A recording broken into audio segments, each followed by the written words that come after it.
Once upon a time, two royal brothers were inseparable, until the fairy tale cracked, the cameras rolled and the world picked sides. Today the media wants you to believe it's all Harry and Meghan's fault, again. But here's the truth. Family feuds don't have just one villain, and no, healing doesn't happen with headlines, it happens face to face. I'm Adrian, and this is Meghan and Harry Tales, where we cut through the palace gossip and get to the real crown jewels, honesty, accountability, and the fact that it always takes two to tango. Let's get into it. So, according to a slew of articles and anonymous sources, you know the ones, Prince Harry and Meghan Markle are, quote, desperately trying to mend fences with Prince William and Princess Kate. Supposedly, Meghan wants to appear like the bigger person and swoop in as a royal saviour. And if that wasn't enough, another report claims Harry's grand plan is for the family to move back to the UK, but only if Meghan can fix things with Kate. Let's pump the brakes for a second here. First, let's get real. It takes two to tango. Relationships, especially family ones, are complicated. Blaming one side for a feud that's been brewing for years is not only lazy reporting, it's downright misleading. Meghan Markle, a successful actress, a woman of colour and a trailblazer in her own right. She was a breath of fresh air in the often stifling world of the British monarchy, bringing a modern touch to an ancient institution. Harry found in Meghan a kindred spirit, someone who understood his desire for a life lived on his own terms, away from the rigid expectations of royal duty. Their connection was palpable, their love story captivating the world and offering a glimpse of hope and change. Their wedding was a global event, watched by millions, symbolising a union of tradition and modernity. But beneath the surface, a different narrative was taking shape, one that would soon overshadow their fairy tale. The British tabloid press, never shy about inserting itself into the lives of the royals, went into overdrive, scrutinising Meghan's every move.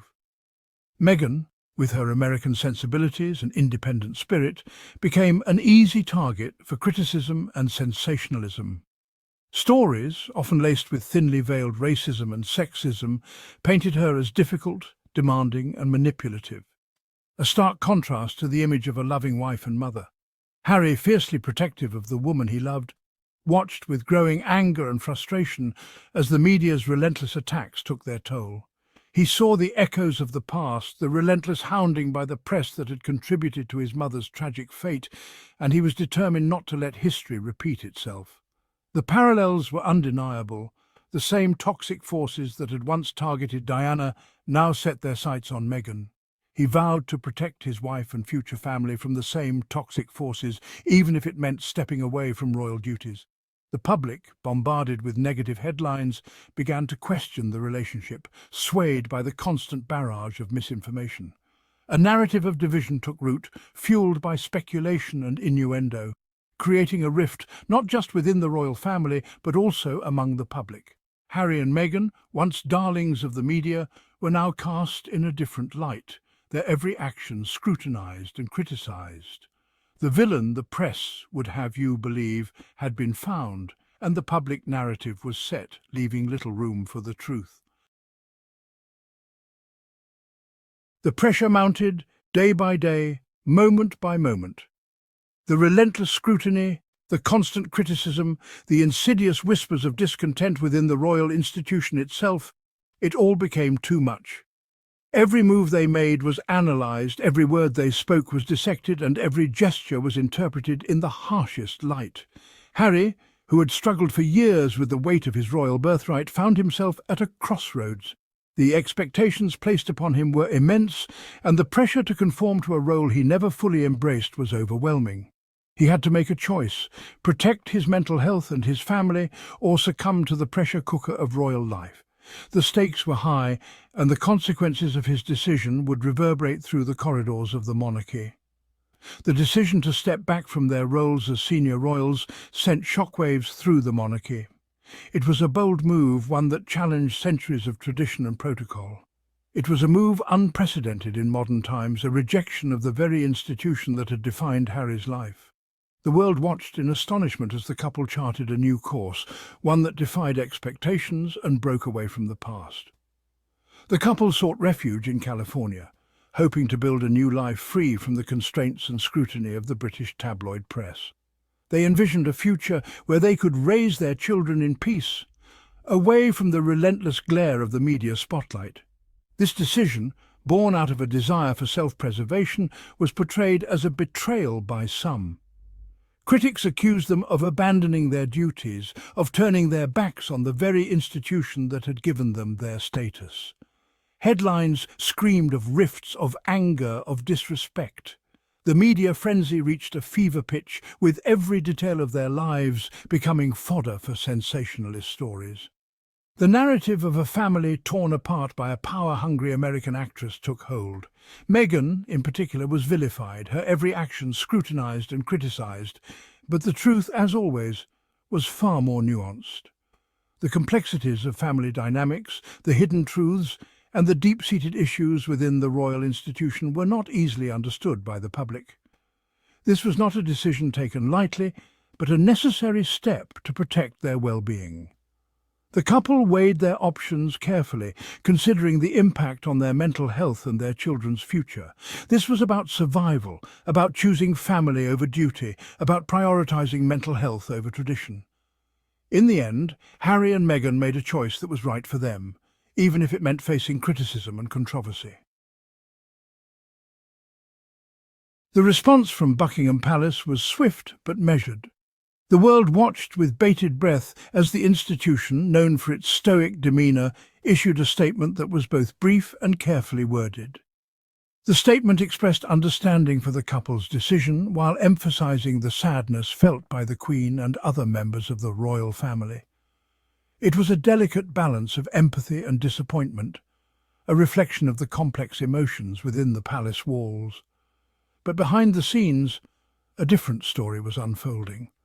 The corridors of Buckingham Palace buzzed with hushed conversations and urgent meetings as the royal institution grappled with the unprecedented situation. The royal institution, built on a foundation of tradition and protocol, struggled to comprehend Harry and Meghan's very public departure. The departure was not just a personal decision, it was a challenge to the very essence of the monarchy.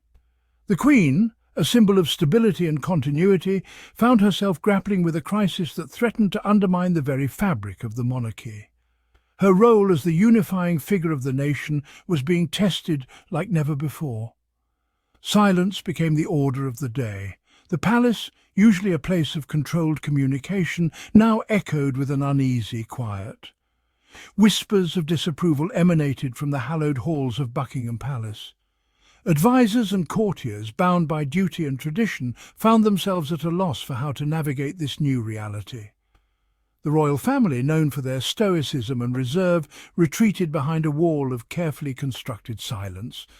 This silence, however, was not a sign of strength but of uncertainty and fear. This silence, intended to convey an air of dignity and control, had the opposite effect. It fueled speculation, deepened divisions, and made reconciliation all the more difficult. The media frenzy only added to the pressure, with every headline and news report dissecting the royal response. The lack of open communication, of a willingness to acknowledge the hurt and pain on both sides, only served to widen the gulf between the brothers and their families. The once close-knit family now seemed fractured, with wounds that would take time and effort to heal. Would you keep trying endlessly? Would you want your kids to grow up not knowing their cousins? And let's talk about the Kate narrative here. While Princess Kate is beloved, and rightfully so for her grace and resilience, putting the entire burden of reconciliation on Harry and Meghan's shoulders ignores a very human truth. Forgiveness is a two-way street. Kate, William, they're adults too. If real healing is going to happen, it's going to take accountability, open hearts and real conversations, not PR spin and press leaks. At the end of the day, families are messy. They fight. They hurt each other. Sometimes unintentionally, sometimes very intentionally. But painting one couple as the villains and the other as helpless victims is cartoonish. It's not real life. It's definitely not real royalty. So, to the media trying to frame this story, stop it. Stop weaponizing reconciliation efforts into cheap headlines. If Harry and Meghan are reaching out, great. If William and Kate are willing to meet halfway, even better. But remember, it takes two to tango. And whether they're wearing crowns or baseball caps, family is family. It's complicated, it's raw, and it deserves better than the circus we're seeing play out on the front pages. That's it for today's episode of Meghan and Harry Tales. If you like this, hit that follow button, leave a review, and let's keep calling out the nonsense together. Until next time, stay real, stay kind, and remember, there's always more to the story.